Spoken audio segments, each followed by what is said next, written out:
মাশাআল্লাহ! আমাদের সমাজের মধ্যে অধিকাংশ মানুষগুলো এখন হারাম রিলেশনের ভিতরে আছে, হারাম ভালোবাসার ভিতরে সম্পর্ক করে আছে। আসুন, হারাম ভালোবাসা এবং হারাম সম্পর্কের ভিতরে টিকে থাকলে মানুষের ভবিষ্যৎটা কেমন হয় তার একটা অকিয়া বা তার একটা জীবনী আপনাদের সাথে একটু শেয়ার করি। কেননা হারামের ভিতরে কখনো তৃপ্তি খুঁজে পাওয়া যায় না। একমাত্র হালালের ভিতরে তৃপ্তি খুঁজে পাওয়া যায়। কেননা আল্লাহ সুবহানাহু ওয়া তাআলা বলেন, "হালাল যদি অল্প হয়, এটার ভিতরে আমি আল্লাহ বারাকা দান করি। আর হারাম যদি অধিক পরিমাণও হয়ে যায়, এটার ভিতরে কখনো বারাকা দান করি না।" তাই আসুন, হারাম সম্পর্কের ভিতরে থাকলে ১ নাম্বার আপনি যে জিনিসটা হারিয়ে ফেলবেন, সেটা হচ্ছে কি? আপনার কাছ থেকে যে ইবাদত করনেওয়ালার যে আপনি একটা বান্দার অন্তর্ভুক্ত হওয়ার কথা ছিল, সেই জিনিসটা আপনি হারিয়ে ফেলবেন। তার মানে আপনি ইবাদত করতে মনে চাবে না, নামাজ পড়তে মনে চাবে না, রোজা আদায় করতে মনে চাবে না, আপনি মানুষের সাথে ভালো ব্যবহার করতে মনে চাবে না। তার মানে হচ্ছে হারাম সম্পর্ক আপনাকে ভালো কাজ থেকে আপনাকে অনেক দূরে ফেলে দিবে, ১ নাম্বার বিষয়। ২ নাম্বার বিষয় হচ্ছে হারাম সম্পর্ক করে যদি আপনি বিবাহ বন্ধনে আবদ্ধ হয়ে যান, আপনার পারিবারিকভাবে আপনি লিখে রাখতে পারেন যে আপনার সংসারের ভিতরে কখনো সুখ খুঁজে পাওয়া যায় না।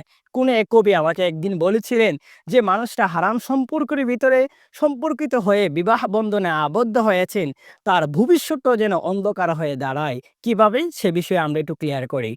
আপনি যখন হারাম সম্পর্কের ভিতরে অন্তর্ভুক্ত হয়ে বিবাহ বন্ধনে আবদ্ধ হয়েছেন, আপনার সন্তানগুলো আছে যারা ছেলে-মেয়ে, তারাও মূলত হারাম সম্পর্কের ভিতরে অন্তর্ভুক্ত হয়ে যাবেন। সেজন্য আমার ইতিহাসের ওই কোরআনের কথাটা স্মরণ করে দেই। ইসলামের নবী মুহাম্মদ সাল্লাল্লাহু আলাইহি ওয়াসাল্লাম বলেছিলেন, "তুমি যখন যাকে বিয়ে করবা তাকে আগে দেখো এবং তার চরিত্রগুলো দেখো। তাকে একটাবার দেখে তাকে বিয়ে বন্ধনে আবদ্ধ হও।" কেননা তুমি একটা নারীকে বিয়ে করছো এমনটা নয় যেন তুমি একটা ভবিষ্যৎ প্রজন্ম তোমার সন্তানের জন্য একটা আদর্শ মাকে বিয়ে করেছো।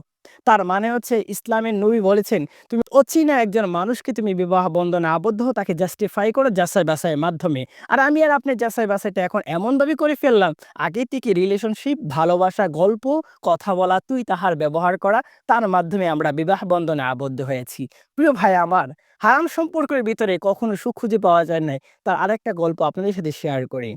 হাসব্যান্ড হয়ে যাবে, স্ত্রীর গোলামি হয়ে যাবে। কেননা এটা কিয়ামতের আলামতও পাওয়া যায়। রাসূলুল্লাহ সাল্লাল্লাহু আলাইহি সাল্লাম যেন একটি হাদিসের মধ্যে এমনভাবে বলেছেন, নবী বলেন, "ও আমার সাহাবীরা, ও আমার উম্মতেরা শুনে রাখো, কিয়ামতের আগে এমন একটা মানুষ আসবে, এমন একটা জমানা আসবে, স্ত্রীর কথা শুনবে স্বামীরা।" সেজন্য আমাদের সমাজে এমন হয়েছেন, হারাম সম্পর্কের ভিতরে যারা লিপ্ত হয়ে আছে, তারা যেন এখন স্বামীর কথা শুনছে না বরং স্ত্রীরা, স্ত্রীর কথা শুনছে স্বামীরা। তাই আসুন, হারাম সম্পর্ককে আমরা না করি, হারাম সম্পর্ক থেকে দূরে থাকি। ইসলামের নীতিমালা, ইসলামের সৌন্দর্য যেভাবে আছে সেভাবে আমরা ফুটিয়ে তুলি। আল্লাহ আমাদের বুঝার তৌফিক দিক। আমিন। আসসালামু আলাইকুম।